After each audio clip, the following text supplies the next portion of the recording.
That seems fair to me. Fairness isn't the really issue. think If you're anything, Well, if you don't know what fair is, you can't make a judgment on what fair is. Unacceptable by any reason. You can't.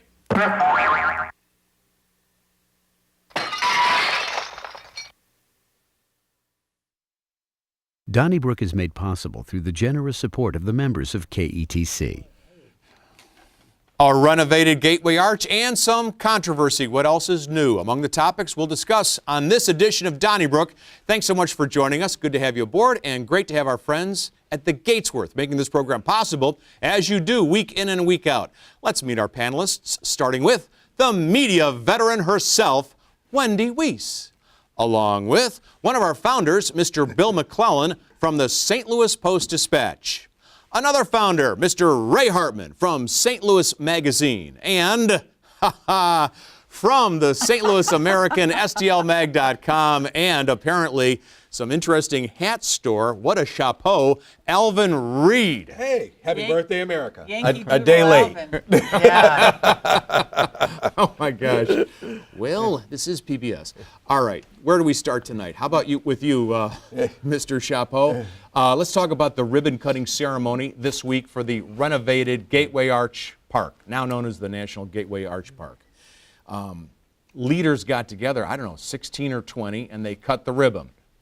No big deal usually, but then it turned out every single one of those lined up to cut the ribbon was white. And people have said, whoa, St. Louis is what, 46, 49% African American? Was this an oversight or was this purposeful? Well, all right. I saw Deb Lavender, who was at the at Kirkwood Park's fireworks last night, and she was describing me about the picture because all this scuttlebutt had started on social media, and I was not aware of it at all. But it just sounded so much worse than she was describing to me until I saw the picture. And then my first thought was, oh, wow, just tone deaf, missed out again, St. Louis. But you know what? I'm tired of making excuses. I think this was purposely done. Now, I don't know if Lacey Clay was invited or not, but the St. Louis office holders, I think invitations were withheld. I think it was done purposely. I wouldn't believe that, except litany after litany. The airport deals going down, all this insider stuff, this, that. It's always these powers that be make these decisions, and quite frankly, I think this decision. Sometimes, though, Alvin, people are just stupid. And I think that this is one that the region and the leadership just doesn't think. I mean, and I don't think that they're clever enough to put together a conspiracy to keep all of the black leaders out, and I bet Lacey was invited. It's just a dumb thing they did. Because I don't think purposeful. Be inferring that the Democratic machine deliberately excluded. No, I'm not inferring. I'm saying, You're saying that the Democratic machine flat out. No, hang on. The politicians probably didn't do the inviting. It was probably a not-for-profit association. And just to be fair, as honest as I can be, back in the day, and I realize this was back in the dark ages, but it could have been an intern at a PR firm that put these things together. And I know that that's absolutely no excuse. But I don't know that I would assign a sinister motive to something like this that would be so blatant. I don't know what I don't know enough about who, put it together. As far as anything about Democrats, I mean, we've always had white Democrats and black Democrats, so that could happen. We have a lot of issues like this, and people say you're being PC or what. This one was so beyond inexcusable, as you said, when you see the picture, because when you stage, ribbon cuttings are by definition ceremonial things, and no one stages a ceremonial thing without some consciousness of the composition, whether it's male, female, racial, whatever. It is so atrocious that this happened, particularly when you consider that among the people who apparently weren't invited were Reid and Darlene Green, who are 2/3 of the E&A, and Tashara Jones, our treasurer. And again, you don't know what Lacey, whether he was invited or not. It's just beyond, it really is unbelievable. Once upon a time, you had chiefs of staff who knew where the landmines were, who looked at the dais or who looked at the ribbon cutting lineup and said, oh yeah, it looks good to me. Okay, but I also think as far as things are concerned, I mean, we talk about important issues from opioids to homelessness. This was a ribbon cutting, for goodness sake. Nobody knows about ribbon cutting photos they're always forgotten. They don't mean anything. They're purely symbolic. And usually and that was a big it's symbol. politicians, You're absolutely politicians who show up, Yep. who usually have nothing to do with the project, as was the case Yep. this one. Charlie? I mean, you could make the case, where was Walter Metcalf? Where were they? Where was the guy Andy Taylor? Where were they? I don't know. Well, They were and they're the probably ones with who were their actually families were responsible eating for hot this dogs. thing. I can tell you where the black people were. They weren't in the photo. And Wendy, you Well, could be but right. hang And on. Bill, no, you hang on. Wendy, you could be right, and Bill, you could be right. Okay. But the fact of the matter is that in St. Louis, this kind of thing does not happen per chance. And we need to quit making excuses for City Hall and the people that got the mayor elected and the people who we sit around and wonder, like, man, why can't we get anywhere? Because this behind closed doors, holding people back stuff goes on too much in St. Louis. Well, I'm not making excuses, Alvin. I'm just saying that I don't think that the people who put this together intentionally said, let's not invite Louis Reid, the president of the Board of Aldermen. Let's not invite Kim Gardner, the circuit attorney. Let's not invite Hayden, the chief of police.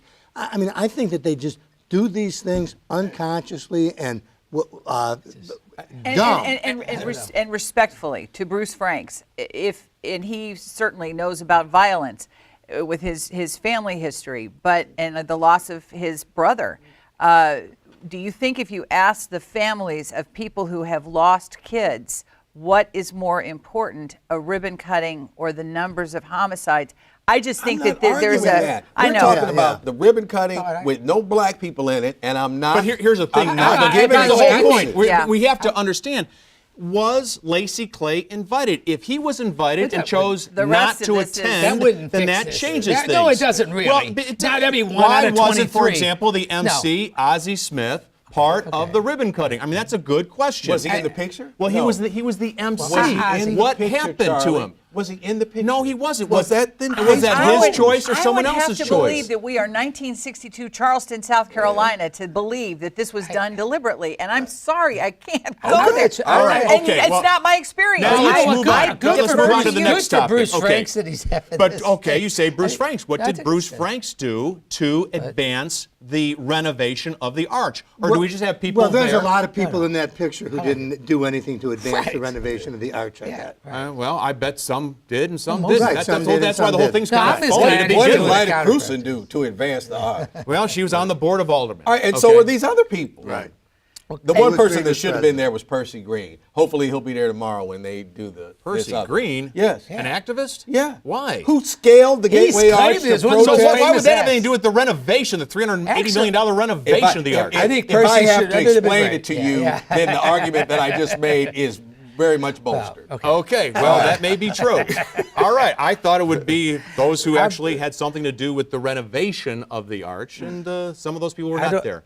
Okay, Wendy Wiese, I want to ask you, $380 million, now we have a new museum, but we don't have the money in this town for a homeless shelter, which would cost $1.5 million. They didn't get any offers for Biddle House. So, was the $380 million worth it? I think the Biddle House, the homeless situation, it is obviously it's a very sad footnote to everything else that's going on right now, that everything that the city is facing. But yes, as one of the nattering nabobs of negativism, when I saw the price tag and choked, I thought it was absolutely ridiculous.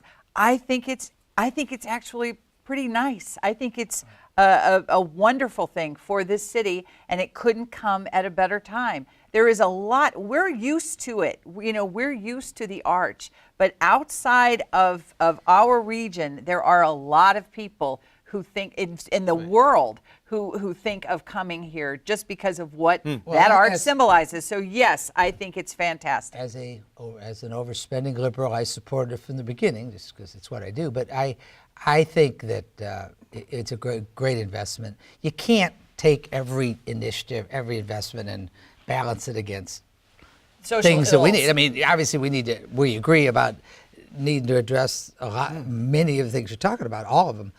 I will say this: I think that and there's, I think, legitimately some controversy over the arch, but as an economic driver for the city of St. Louis and for the area. There's no question that it's the #1 thing of its kind. And I can tell you from firsthand experience from the early days of the RFT, the disconnection physically between the arch and the rest of the downtown is an economic problem. And it wasn't 100% solved here, but I think it was a real smart idea to try to cure that, because that is it's really a matter of an investment. Well, maybe so. The taxpayers raised their sales taxes 3/16 to raise $90 million for it, and it was as not we pointed just out that, in the though. past, There were other things connected to it was that. $380 million, and that was the overall. Most Trails of the money actually came from private donations, but there was state and federal.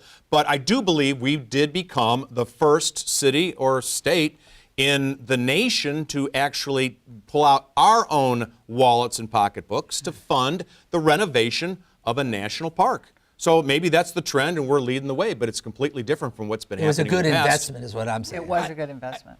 I haven't been yet. I look forward to going, but it looks good. And I mean, Doesn't it? I mean, It really- that's, to me, it's almost like, yeah, well, maybe I wasn't for the tax, but it looks good. Okay. And we need things And that we look need good. that right now, yeah. All right, let me ask you, Bill, about westward expansion, because your former colleague at the Post-Dispatch, Phil Kennicott, now an art critic at the Washington Post and a guy who won a Pulitzer Prize, has questioned westward expansion. And in his review of the arch, he pointed out that westward expansion created a lot of societal ills. Some people lost rights. There was land that was taken from indigenous peoples. There was pollution. And he said that westward expansion is like the arch, hollow at the core. And then the Wall Street Journal had another piece saying that some of the exhibits seem to denigrate westward expansion more than they celebrate it.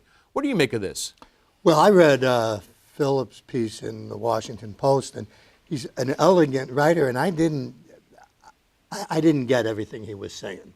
But I didn't read the Wall Street Journal piece. But as far as celebrating westward expansion, I'm a believer in that. I mean, I think it should be presented in a realistic way. I mean, it wasn't all great, but gosh, I mean, you can take this other stuff too far. When the Pilgrims landed here, they were illegal aliens, and then undocumented aliens, and then we pushed west, and of course they kept taking land from the Native Americans, and it's who we are. I mean, it's not a perfect story, but I don't think we should have to apologize for it. And I celebrate westward expansion. I think that's kind of how, and I can't think of a better word, a more elegant word, that's how cuckoo we are right now. I mean, completely cuckoo, where this is a monument.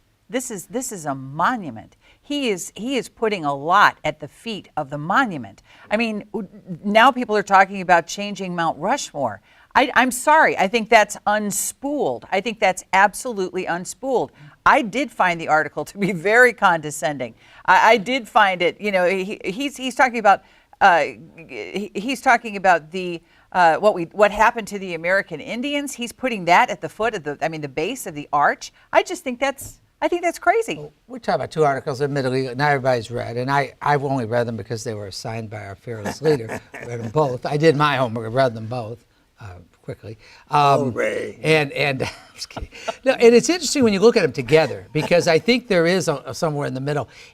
One of the Wall Street Journal kind of complained really about the whole notion that you would even bother to put in the other side, in my way, and then the Washington Post was sort of saying, that it was compartmentalizing Native Americans to have their no, they did. He talked about how it was compartmentalizing them to mention it without making it the focus of the story. I actually think that it is a fair point that you can celebrate westward expansion without apology and admire the amazing architecture of the arch and what it is to us, and actually have room for multiple opinions, and I certainly don't think the theme ought to be anti-Western expansion, but the idea that it's somehow offensive to include Native Americans' opinions, I disagree with. I think it's fine to have both. Well, that's what I'm saying.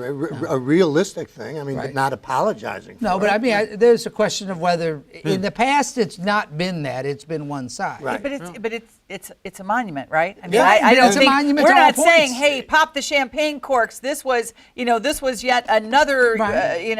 another victory for people who wanted to enslave their fellow Americans. No. That's not what people are saying. I think it was an important event, and we're simply recognizing it. I've lived all over the country, and a lot of times I have been coming back to St. Louis with people who have never seen the arch, and when they see it, their first thing out of their mouth is like, "Man, that's really, really cool. That's Right. really impressive." Exactly. All right, celebrate that, man. This guy did one heck of a job coming up with this, and everybody thought he was crazy as heck.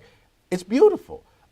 Okay, this is where Lewis and Clark started from in westward expansion, but I mean, when Lewis and Clark were headed out and Thomas Jefferson said, "Go find what you find," I don't think they're saying like, "Well, we're going to wipe out whole generations of people and stuff." Just applaud the fact that they came back with these sketches. And I think we have Okay, the, now I let think me we have ask the you. nicest We're sky. I think we have the human nicest skyline in the country. I actually do, and I think that. oh, Ray. No, I really do. I Ray. love it. No, I mean in terms It's a of nice just. skyline. I don't mean the you most think we have the impressive. nicest skyline in the country I mean, now? nicest, like, Thanks. impressive. But now I mean, that the I arch like- is renovated, with what the arch. changed on our skyline? Let me say, it's not New York City, I get, but I'm just saying that in terms of it's just a cool skyline. It is. Yeah, I like it. Okay, Why good, say good for you. nice? All right. You're a native booster. But Now, that let doesn't me ask mean you you this. shouldn't All have a right. museum that has multiple points of view about But it. what about I the like the VP parade, which Yeah. as of now is now known as America's Birthday Parade? The name was changed, and VP was something distinctive in St. Louis. America's Birthday Parade, wow, that's a little bit generic. Could be any town USA, Ray. What'd you think? I don't care. I mean, I remember when it was a Veil Prophet organization, which had a history that was flat out racist. And when the words Veil Prophet, it wasn't even code. It was just a bad, and all apologies to people who are part of it. Then they changed it to VP. Then they changed it to Fair St. Louis. And I mean, I think the Fair St. Louis parade would have been fine. I actually don't care. I mean, who cares what they call a parade? But we should. But that's the same kind of thing. Where I remember the arguments in the '80s that somehow you were dredging up something that shouldn't be dredged up to suggest that a lot of people didn't like the Veil Prophet Association. And again, it's the same thing I say about the listen, museum. but Percy you're- Green among them. Yeah, I was going to say, once again, Percy. Percy suddenly. Right. Okay, let's move on. Alvin, you went to the Webster Groves Parade this year, and it was marked with controversy because the NRA marched in it, and then a lot of moms who were against guns, they marched in it, and then some people turned their backs on the NRA, and then you noticed that some politicians were there and others weren't. Yeah. Well, I was at the tail end of the parade, and then from those that were right in the middle of it, watching it, just got a description, and among those not there was Josh Hawley. I guess Congressman Clay was not there. Cori Bush had a lot of people involved, and I guess a very small part of Webster is in the 1st Congressional District, but I was very impressed with how many people she turned out. Now, they would have been there had it been a 65-degree day, but it was not a 65-degree day. It was hot yesterday, and boy, she just had a tremendous turnout. Also, the moms demanding action, on guns. So many women and supporters that they had to break them up. Like they didn't all march together. They put them in segments. The Webster Parade on the 4th of July draws a lot of politicos. It's very, very political. A lot of parades, like in the fall and other parts, they don't get that big a political turnout. I think it's because it's 4th of July.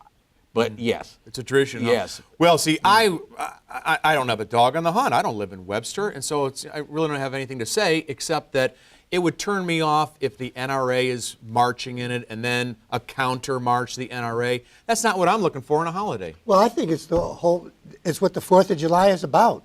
I mean, people with different views on the issues, they ought to be able to be in the march. My daughter lives in Webster Groves, and she and my grandkids were there. And I think that's a great thing, that the politicians, Senator McCaskill, Senator Blunt were there, Cori Bush was there. I just think it's perfect for the 4th of July. I agree with Bill. Go ahead. I was going to say, I agree with Bill, and I think there is no such thing as a politician that doesn't attend those parades of either party, and they always have, and I think that's fine. I don't have any problem with the if you're asking should the NRA be able to, should they be marching, packing, Right, assault with rifles? Uzis, No. no. But I don't have any problem with the NRA marching in a parade and anybody else. I do think that it's interesting. The Cori Bush thing is interesting because for those that might say, well, gee, what are they doing in Webster? How's that going to help in the city? I would say 2 words: social media. So Cori Bush may have a real. It's going to be a very different dynamic. Are you saying? I don't have a prediction about the race. I don't think. Are But you I think saying that it's Cori cooked Bush up because of social media? Is it what? I mean, are you saying that it's I mean, cooked the up? people who support her that might not vote in the city can still make an impact through social media. Well, let me just say this. Social media can be very misleading. Antonio French had 150,000 followers on social media, so you think, oh, wow, and he's the hero of Ferguson, came in 4th in the mayoral race. I'm And not then- making a prediction. And if you followed, the social media, you would never think that James Knowles would get reelected as mayor in Ferguson in a city that's 68% African American. I think that Lacey Clay is so strong because of his institutional support through years and He years. may well be. She might be a wonderful woman, but it's very a well. it's a But long. I'm not play. making any predictions For that the Lacey's first going to time, lose. I felt I'm like- saying I'm it's a making different All dynamic. right, for the first time, I just kind of felt like there's something to this. I don't know But what it is, but there's something to this. And I think that's what, wasn't it Congressman Joe Crowley from the 14th in New York last week who lost to the young, self-described Democratic Socialist? He also had a machine. So I'm just saying, I don't think it is beyond the realm. Right. But of his possibility. machine was nowhere near the Lacey Clay Clay. machine in do you, St. do you Louis. remember who? Well, we'll But see getting back August the to- 8th. Do you Getting- remember who Lacey Clay ran against 2 years ago? Would that be Russ Carnahan? No. Was it? In the primary. Several years ago. No, that was several years ago. Oh, in I the don't- primary. No, I don't. See, 2 years from now, we remember Cori Bush ran against it. So at least she put that. Yeah, and I- We jam might. in I the don't know. Who car. did run Briefly against him back 2 years to the ago? NRA, if we have time, in Webster Groves. That I agree with you because that's the whole point. Yeah, that's the point. No, that's the whole point. just making- No, all that's I'm the saying- whole Hey, point you know of the what I like? holiday. We've turned into a nation full of Gladys Kravitzes. The guy that was quoted on the KSDK website, he didn't think that the NRA should be allowed to, to march Really? in the parade.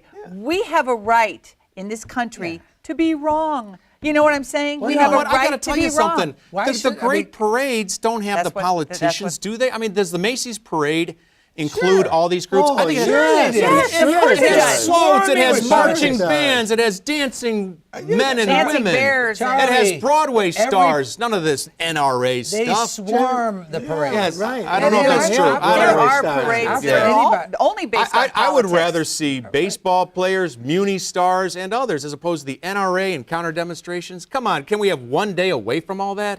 Well, I mean, It's hey, enough. That's the St. Pat's parade you can go to, Charlie. Yeah. No, Well, even now that is no. contentious now. Hey, okay, how about parking meters, Bill? It was reported, okay, and I forgot the cities. You might help me out.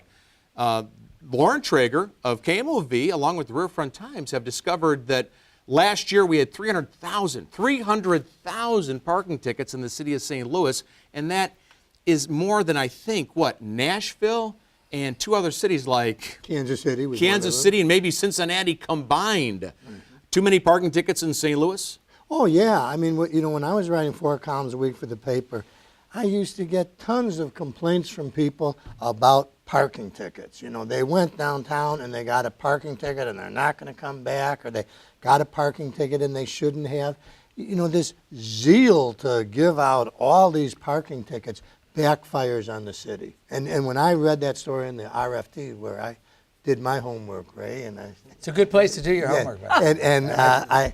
I saw that we have more than Nashville and Kansas City and Cincinnati combined. I thought we're hurting ourselves. That's because Nashville and Kansas City and Cincinnati combined, they're doing okay. Right now, we need some money, and I agree, it's tone deaf and it's going to hurt us in the future. But in the short term, we need the money, right? Well, and Kansas City has tons more free parking than we do. In their downtown area, there's all kind of places 3-4 blocks away from where you're going that is absolutely free parking. All right. I don't think we have as much free parking. 2, I think people are a lot more hesitant in St. Louis to actually get out their car and walk someplace because they're afraid something's going to happen to them. So they park at a meter with no intention probably of actually oh man, I'm having to come back and put some more money in the meter. And so I think that's what leads to it too. And how about you just pay the parking meter? I mean, it's pretty simple, isn't it? I mean, Well, if you're there for more than a couple hours, though, Alvin, I mean, I if you felt- go to a restaurant or a bar and you stay there for dinner and a couple drinks, you come out and have a ticket. well, the I have automated felt ones for you a long, can- Charlie. I have felt for a long time, and this goes back even to the Shameful administration, where this is a real problem for the city.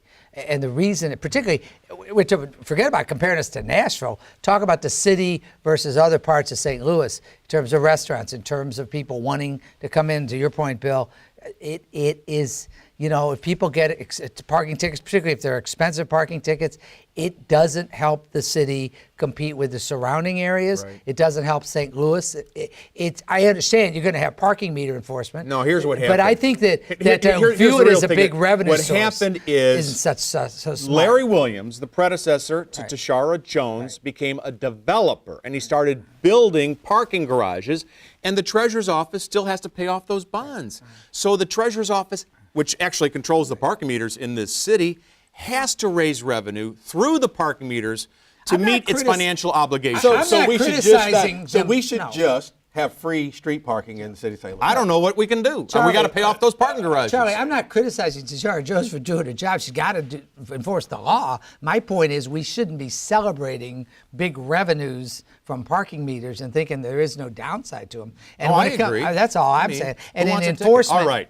Hey, thanks a lot, Ray. Let's see what the viewers had to say about previous shows. We heard from Mark and Karen Snyder, who wrote, "We are faithful followers of Donnybrook. With the upcoming primary, please address some of the local elections, specifically the county executive race." We're on it. Thanks so much, Karen and Mark. If you look at the Wikipedia page for Katy Trail, it's actually known around the world. That from Jack D. of Kirkwood, Missouri, neighbor of Alvin's. You can write us care of KETC, 3655 Olive Street, St. Louis, Missouri, 63108.